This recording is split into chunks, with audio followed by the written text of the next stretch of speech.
have your attention, please? Thank you, and welcome to Farkas Hall. At this time, we ask you to note several clearly marked exits located to the left, the right, and the rear of the auditorium. In the unlikely event of an emergency, please use these doors to exit the theater. Please be reminded that the use of cameras and recording devices during the performance is strictly prohibited.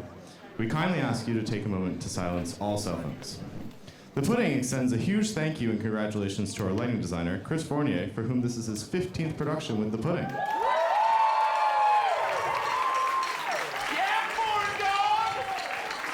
We are also immensely grateful to Heidi Hermiller, our costume designer who has now been with us for 25 years.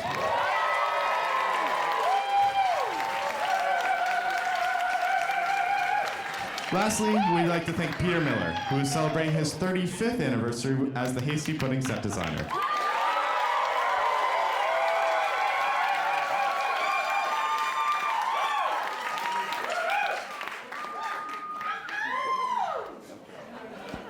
Thank you for the beauty and magic that you bring to our show this year and always. And now, we would like to welcome the chairman and Grand Sphinx of the Hasty Pudding Institute of 1770, Andrew Farkas.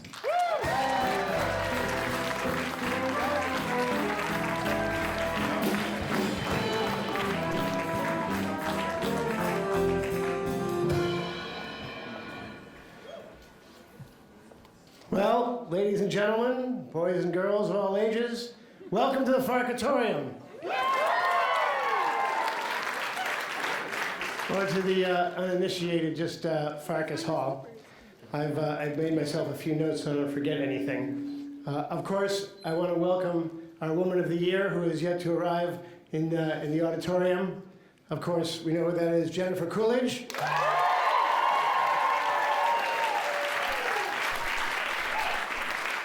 And I think it makes it easier for me to admit that being in the same building with Stifler's mom is a childhood dream come true. So at least I don't have to say that face to face. We should also note, for those who do not, that Jennifer's being here, and this is entirely coincidental, is not her first nexus to Harvard. In fact, her father graduated from Harvard, I believe, 1942. And she has two uncles who were members of the Hasty Pudding.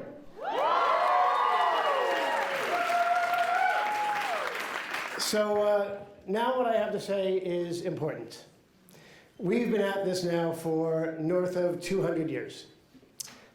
We should remember that those of us here and those who came before us are simply custodians of a tradition and a series of creative people that go back this long.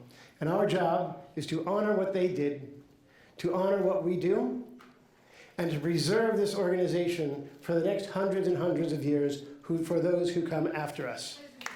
Now, some people don't fully realize that the Pudding is not just about, a bunch of kids running around having a great time and being extremely creative and writing shows and dancing. The Pudding is a mandate, right? And that mandate is both an artistic and a philanthropic one. And I think it is the latter about which many of you know relatively little.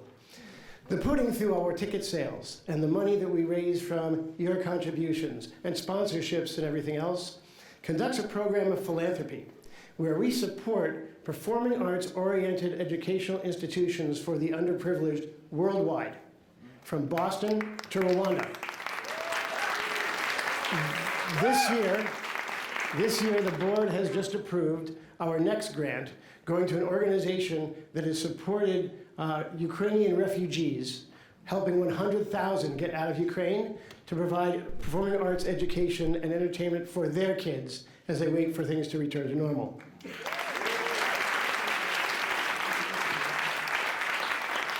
It's important to note that the Hasty Pudding gets no support from Harvard University, not a dollar, right? So everything we do has to come from what we do and how you support us. There are a couple things that happened over the course of the last 5 years that are extraordinary accomplishments. The first is, of course, we made it through COVID, and we're back and better than ever. And the second, and perhaps more important, we invited women to participate in the cast.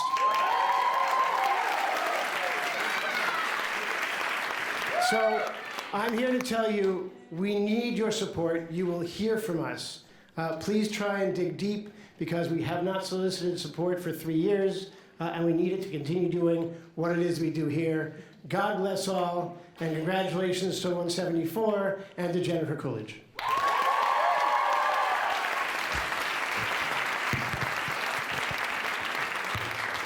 And now, ladies and gentlemen, please join me in welcoming producers Aidan Golub and Sarah Mann to the stage.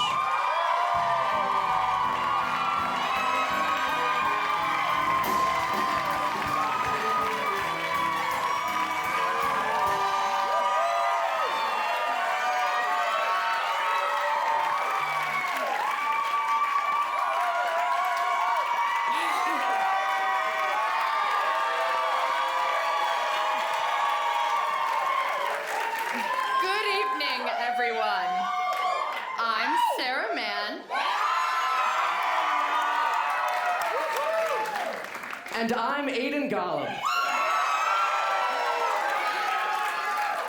And we're the producers of the Hasty Pudding Theatrical's 174th production, Cosmic Relief. Before we begin this evening's festivities, we would like to extend our deepest gratitude to the Harvard Coop for their continued sponsorship of the Hasty Pudding Theatricals. And now, it is our honor to recognize our 73rd Woman of the Year, who represents the Pudding's mission to not only make life more entertaining, but to give back to the community. And without further ado, please join us in welcoming to the stage our 73rd Woman of the Year, Jennifer Coolidge!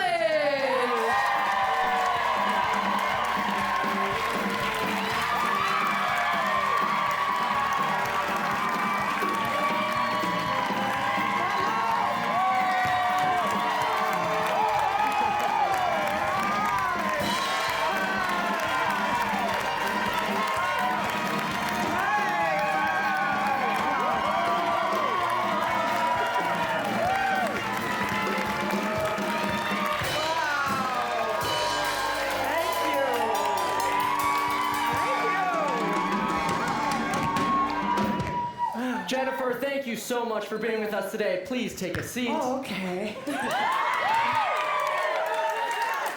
So, Jennifer, tell everyone, how's your day been with the pudding so far? Well, it's been very long. The day started with a parade. Well, a parade was midday, but many meetings. No, I'm joking. No, it's been very fun. I'm really having a blast. I got to meet all these young students that are so much smarter than me, and what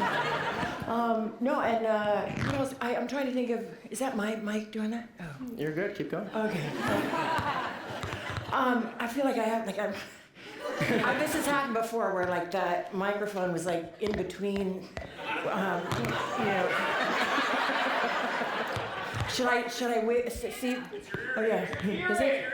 Is it? You think it is? Yeah, I think it looks great. I think it sounds great. Is it in the? Is the mic in the earring?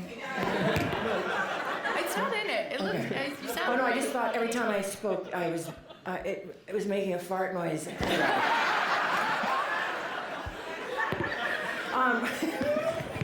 Well, we've had a lot of fun with you today. No, I'm sorry. I used to remember what happened earlier in the day.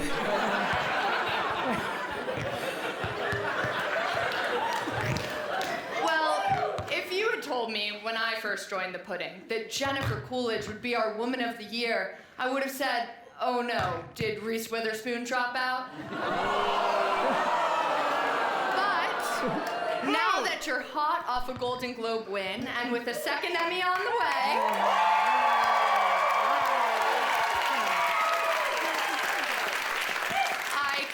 I can confidently say that no woman is more of the year than yourself.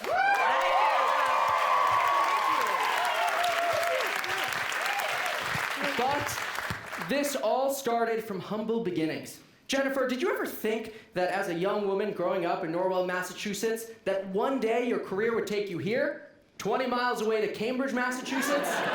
No. No. Do you have a Boston accent for us? I was Jennifer. I was Jennifer for at least 18 years before I left town. Yes, I was Jennifer from Norwell. Yeah. That's pretty good. So you have the Boston accent, and we have a handheld mic, so you don't have to worry about that earring anymore. Yeah, is that all right, you guys? Thanks.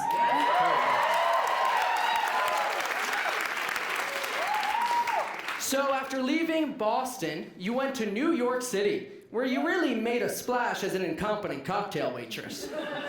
Patrons raved about your unpredictable movement patterns and your, quote, haunting rendition of Happy Birthday. Mm-hmm. Yeah. And you waitressed alongside fellow aspiring actress Sandra Bullock, marking the first and last time that you would get to work with an Oscar winner. And to think that one of you would go on to become a celebrated actress, a pop culture icon, and a Hasty Pudding Woman of the Year. And the other one of you would go on to be Jennifer Coolidge. I knew that was coming. Wow. But against all odds and hopes, you eventually broke into showbiz, playing Janine Stifler in American Pie.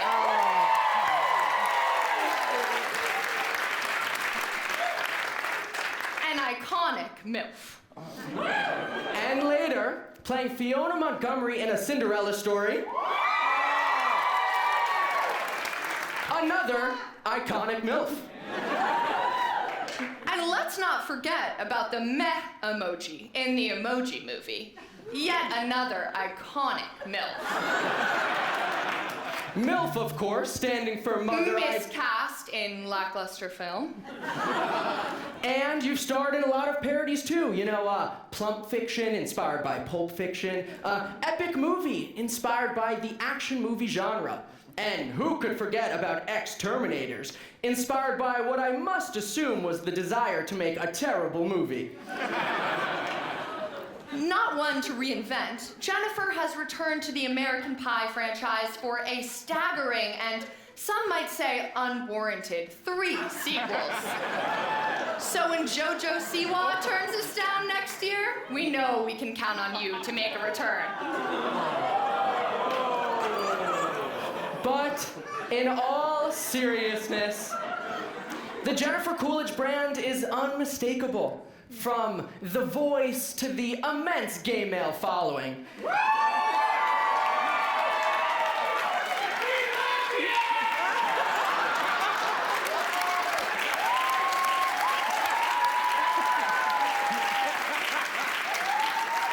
You truly are a force to be reckoned with.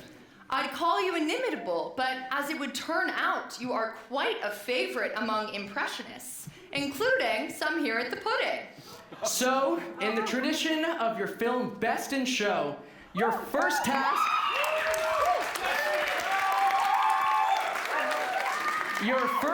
to earn your pudding pot this evening is a Jennifer Coolidge pageant with you as the judge. Impressionist number 1, come on out.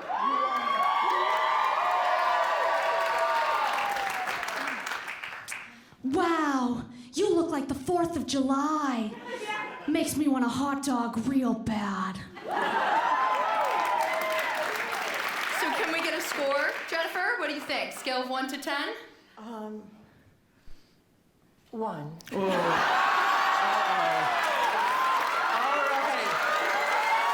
That's tough. I hope impressionist number 2 will have better luck. Impressionist number 2.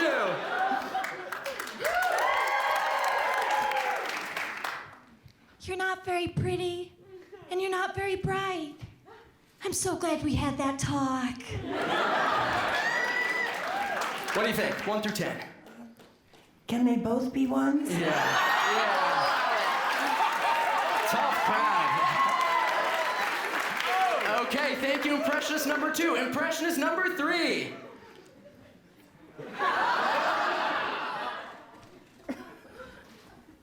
I've always wanted to play a dolphin.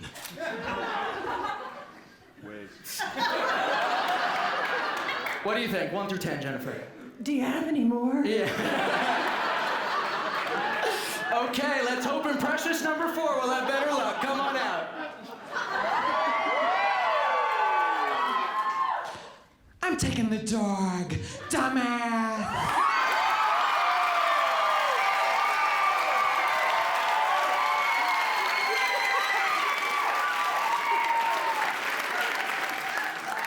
That's a 10.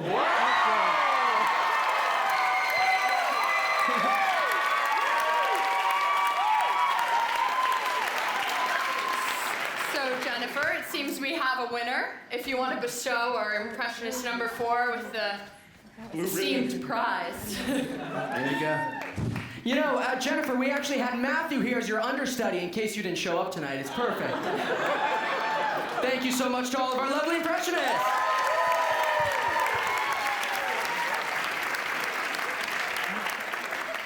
That said, we had a feeling that you'd find your way back to Harvard, considering your connections to the law school. Yes, you charmed the world as Paulette in Legally Blonde. Serving as manicurist and confidant to budding lawyer Elle Woods. Now, unfortunately, the theater informed us you wouldn't be able to give Sarah a makeover on stage tonight. So, as your second task to earn your pudding pot, we're gonna have you give one to Aiden here instead.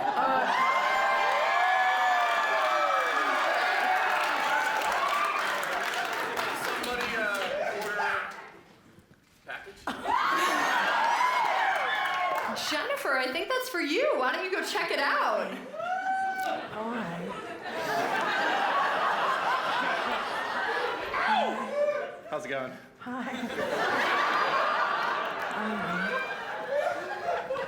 So Aiden here has been looking forward to this for quite some time. So really, don't hold back.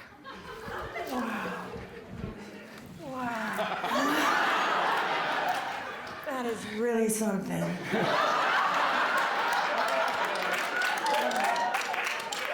How did you make it fit through?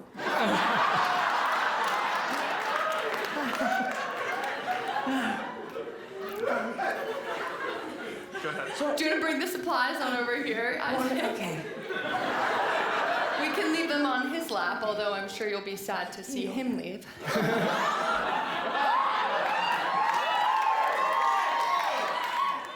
Wait a minute. I can hold your microphone, so you have 2 hands. Okay, so you'll have 30 seconds. Ready? Okay, wait. I'm supposed to make him look better? Hard task. There's just not a lot of... Is that a marker? All right. Okay, ready? Okay. Set. Go. Okay. Oh, that color's just perfect on him.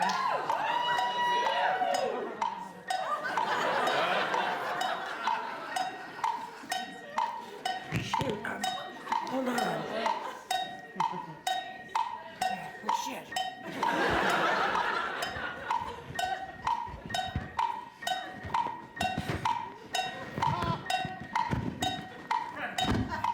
That's exactly what he needed. Can I help you? Shit, how much time do I have? 10 seconds left. Wait. Shit. Oh, my God.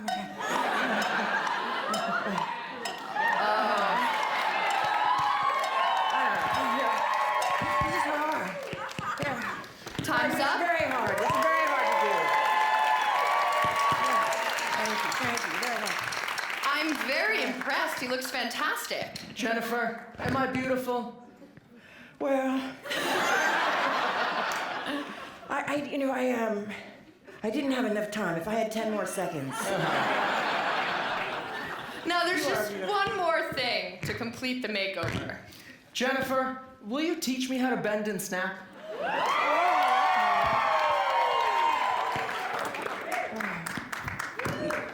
Took the whole bell with. All right, Jennifer, here's the moment. Okay, I gotta remember this. We'll go over here, yeah. Wait, okay. You ready? Yeah, I'm ready. Show me the moves. I'm a beginner, so go slowly. Okay. Well, I need one of those crayons. Oh. Yeah. But you get the. Oh, he I think the UPS guy may have gone that way. What about this microphone? Okay. Uh-huh. Okay, ready? Uh-huh. Ready? Okay. Put your hand down the side of you. Okay, ready? Like this. You go. Bend and snap. Okay, let me try. Bend and snap. Yeah, but you put your boobs up. Put my boobs up, okay. Bend and snap. Pretty good. That's it.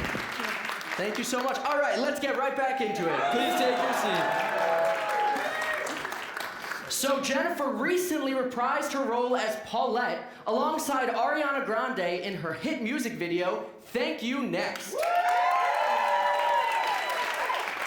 Which is coincidentally what's said anytime Jennifer auditions for any serious roles.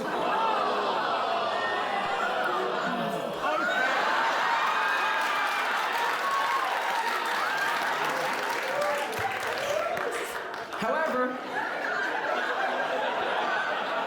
in a recent viral red carpet interview, you informed the world that your dream role would be to play a dolphin.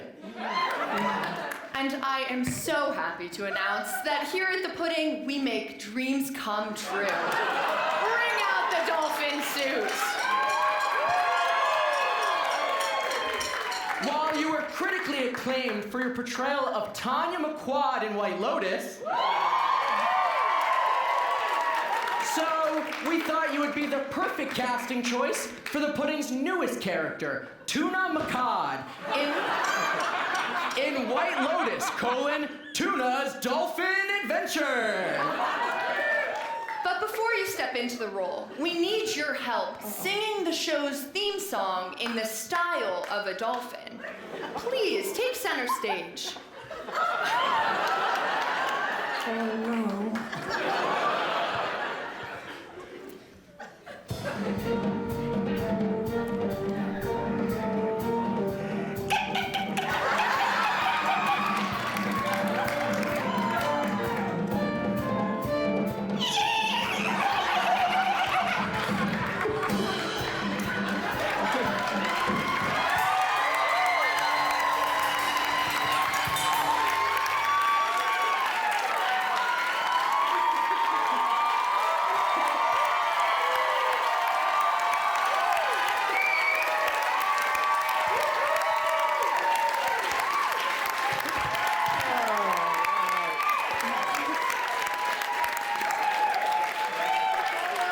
Now, I was gonna make a joke there, but that was actually pretty impressive. Congratulations. And now let's get down to business. Okay. You'll find your cue cards down here. Okay. And action. Hello, world. It's me, Tuna McQuad. Yeah, and I'm a blonde, beautiful dolphin. I sure hope no stingrays come and attack me with their venomous spines. Oh no! The stingrays! They've come to attack the beautiful female dolphin, Tuna McCod. I sure hope she can defeat them with this water gun a la White Lotus Season 2 finale. Come on, Jennifer, it's your final task before earning your pudding pot. Oh my God, please, please. These rays, they're trying to murder me. These rays, trying to murder me. No. And you know, yes, you know, it really does make sense because stingrays have killed a non-zero number of dolphins across all of time. Yeah. And according to leading experts, the Hasty pudding writers are geniuses and marine biologists, and also they're 7 feet tall each.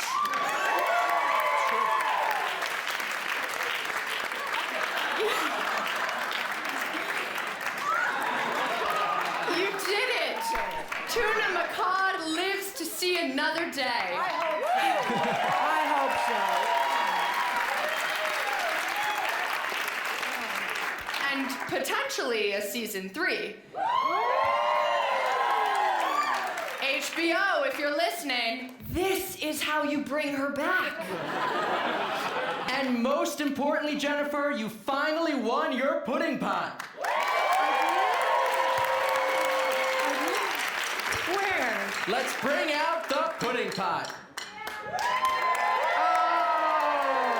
I'll take this from you. Gosh. Oh my goodness. Take off the dolphin.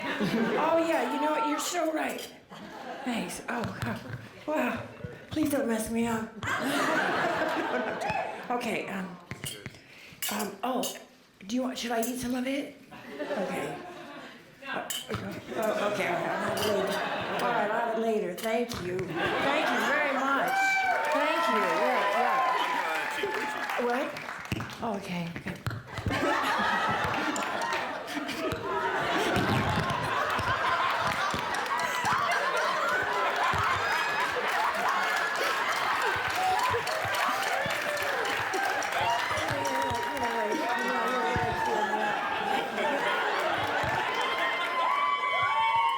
Thank you so much.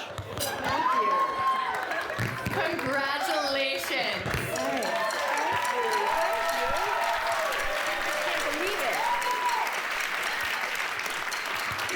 I wouldn't believe what's in here. Congratulations. We hope you prepared an acceptance speech, and hopefully you won't get cut off like you did at the Emmys. Why did they bring Anna? Do you have any words you'd like to share, Jennifer? Yes, I do. I just want to say I didn't. I want to put this. Am I allowed to put it down? Absolutely. No, I never expected ever in this entire. And I have to say, I just. I've been so blown away that this experience is happening. I never saw it coming. And it blows away any sort of movie or television show I've ever done. Seriously,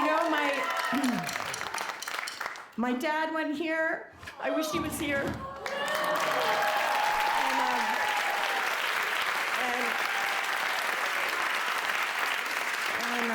And his brothers went here and everything, so it's a big deal. And like I said, it really is this is amazing. Thank you.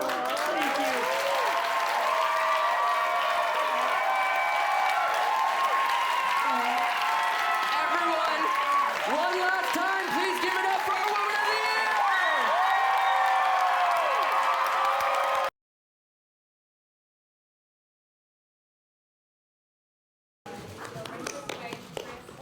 the Year! Hi. Hello. Hi.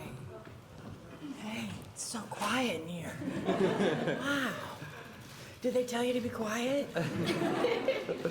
Wow. Sorry, I had to try that. It was like next to you. Thank you so much for being here with us, Jennifer, today. Oh my God, what a cool thing to be invited to. It's a pleasure to have you. What an honor. What an honor.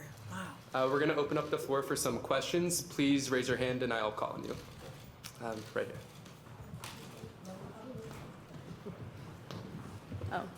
Thank you. Hi, my name's Macy Parker. I'm with the Daily Free Press. My question is, if you could see yourself back when you were a student at Emerson College and living in Boston, what would you think and why?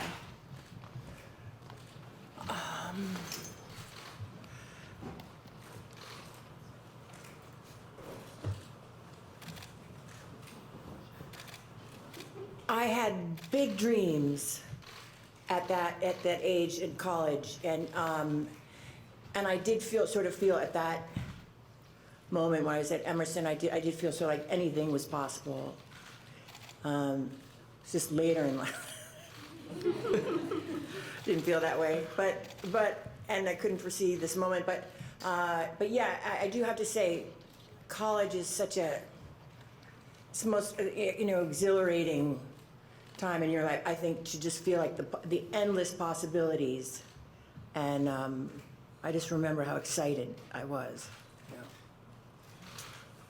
Right here. Hi, Jennifer. Hi. I'm Jillian. I'm actually from your alma mater, Emerson College. Yay! Yay, go Lions. I have a two-part question for you. Yeah. What advice would you give to struggling actors that are on the edge of giving up? That's a really good question, an excellent question. I think it's very important. I think it's great to take, you take a lot of acting classes, and and you get directed by a lot of people if you are able to get in place. First of all, I just want to say one thing is that it's kind of amazing. Doesn't matter where you are, and if you can perform somewhere, it's sort of weird. There's always someone in the audience that sees you, and a lot of the time, something really good comes out of it. I feel like for the longest time I was waitressing, telling people I was an actress, and I wasn't acting in a show where I could be seen, except, making jokes while I was waiting on people. And I think it's so important, no matter what, even if it feels like an embarrassing little show where you're like, no one's gonna see this. People are there, and you get seen, and then a casting director says, I want to bring you in for a show, and then things happen. And I think that's the most important thing you can do, is get out of your house and get in some show, no matter where it is. And the other thing I just want to say about advice about, I think a lot of actors are overly sensitive, and that's what makes you a good actor, of course, because you can feel people's feelings, but the bad part is when someone that thinks they're sort of thinks they're the expert on whose acting is good can say to you, I don't know if you have a future. I had some people say some really mean things. I guess I eventually recovered, but I think it's very important not to take what someone else says really that seriously, or you can just get slayed and not want to. I saw people that were so talented, like when I was in the Groundlings and people, places in my improv group and stuff, that didn't know how good they were because of negative things that were said to them. They just took it all to heart, and I think you just have to let it. I mean, who is the expert, really? And I feel like I wasted years listening to where are they now? I feel like it's very important to just really have faith in yourself. Yeah. Hello, congratulations. Oh, thank you. So we talked about Norwell, and you know the city, went to school here, and you had a parade in the middle of it today, which is pretty special, and freezing cold. Yeah. I gotta ask, so back when you were in school here, what would you have done in Boston on a freezing cold night like this? Honestly, well, bars are fun with your friends. On a freezing cold night, I did see a lot of shows, so I would have come to this show. I mean, this would have been really up my alley. But I don't know, I would have to be invited, and I wonder how that would have worked out. But I did have a hard time with the cold. I did flee eventually. I did have a hard time, but going out like when it's freezing today. But I didn't feel the cold today at the parade. I don't know. I guess I've lost all feeling in my arms and legs. Yeah, I definitely had some really good times in Boston, and I went to the clubs, and I was a late night girl, and shouldn't be saying this with lots of students around, but But I did like to have fun. I hope, sorry. Oh, that's all right. I get the bad message out there. Anyway. Back there. In your time since the breakout role of your career in American Pie, now until your recent hit with The White Lotus, have you seen any interesting shifts in the landscape of comedy?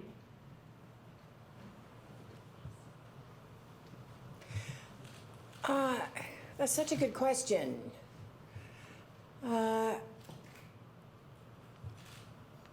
I felt like The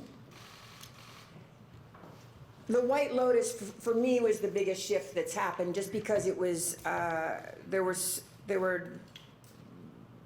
sort of very dramatic parts to play in White Lotus, as opposed to, a lot of the time I've just sort of been put into comedies, auditioned and got into like a bunch of Christopher Guest, which, you get one Christopher Guest movie and then, you can get like 3 or 4 or 5, so, you put me in like, I don't know, 4 or whatever, and, American Pie, it was the same thing, you get like, but they were mainly really comedies, and, and I just love that Mike White was sort of able to get really sort of tenfold, I just did a very elaborate piece of, it's sort of storytelling that, parts of it are just very tragic, and then there are parts of it that are very funny. And I haven't really been given that gift before. I usually, they call me up for a comedy, but they've never thought that I could do both. And that's why I've said to the public, I'm in the press and everybody, that Mike White really sort of changed my life in a very big way, by putting me in that.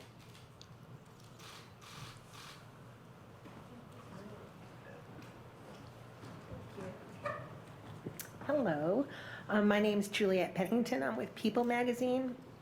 First of all, you look lovely. You walked out on stage and everyone was like, your dress, you just look beautiful.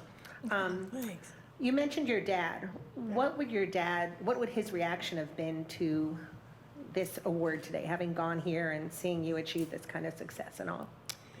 I think he would have just been thrilled, and it was so cool today. I was taken around the campus, and I was taken to where for the dorms that he lived in, and his brothers went there, and he was a Harvard undergrad, and then when he was going to Harvard Business, he left to go to war, and he was in the war for quite a while. So I don't know. It's just I wish he was here. I wish he could have he could have come tonight. But that's why this night is such a big deal, because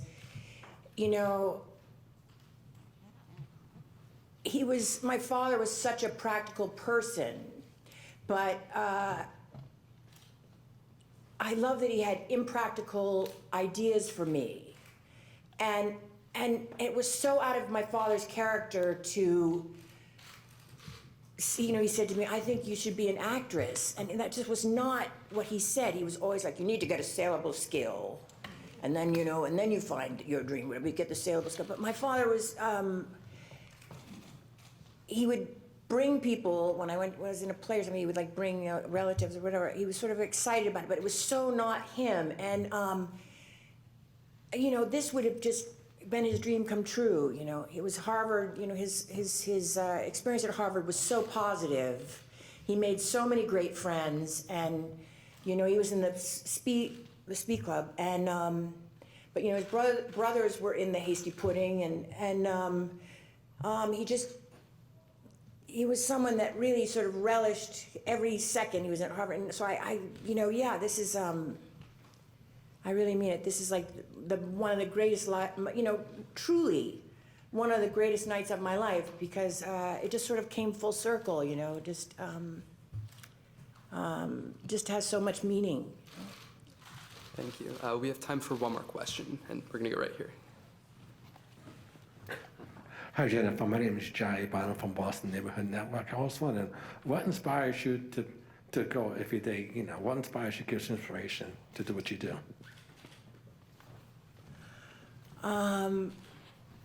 Well, when I was in was when I was in the Groundlings, and I want to give this, I hope there are some students in here, beside, I don't know, hidden in the back too, because I just want to get this, I was in the Groundlings, and it was sort of like very pivotal to, it was my way to, my salvation was I was always a waitress. I was a waitress for a very long time, and I was always tired. And I started taking these other jobs because waitressing was so hard, and I was babysitting and stuff like this. And then I started writing all the people that treated me terribly. I started writing just the actual things they said to me. I didn't even really embellish. I didn't add any of my own stuff. I just said, I wrote down everything. And then I would perform the scenes at the Groundlings. And it was like life-changing to put all the people that were so cruel and mean, and then you play them on stage, and then you get it out of your system. You're like, I don't even care that they weren't nice. I don't even care. Like I got amazing characters out of people I worked for, and I feel like that's the most inspiring thing is if you can take something that's a negative thing. I mean, my favorite characters that I played are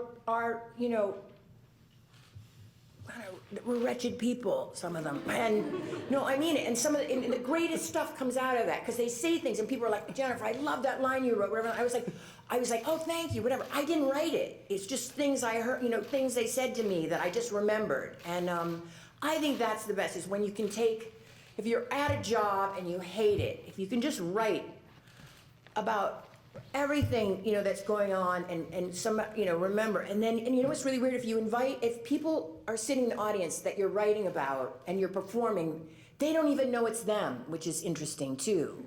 So you're not offending anyone. People don't see themselves ever, because there were people in the audience that came to the shows that I was making fun of, and they had no idea. So I don't know, I think it's a way to get your juices going. Cool. Well, thank you so much, Jennifer. It's such an honor for us to have you.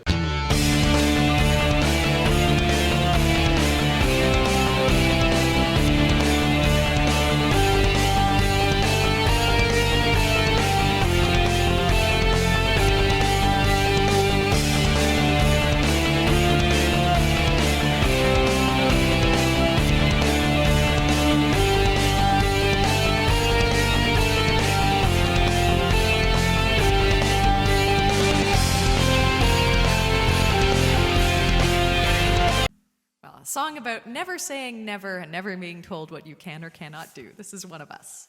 A 1, 2, 3.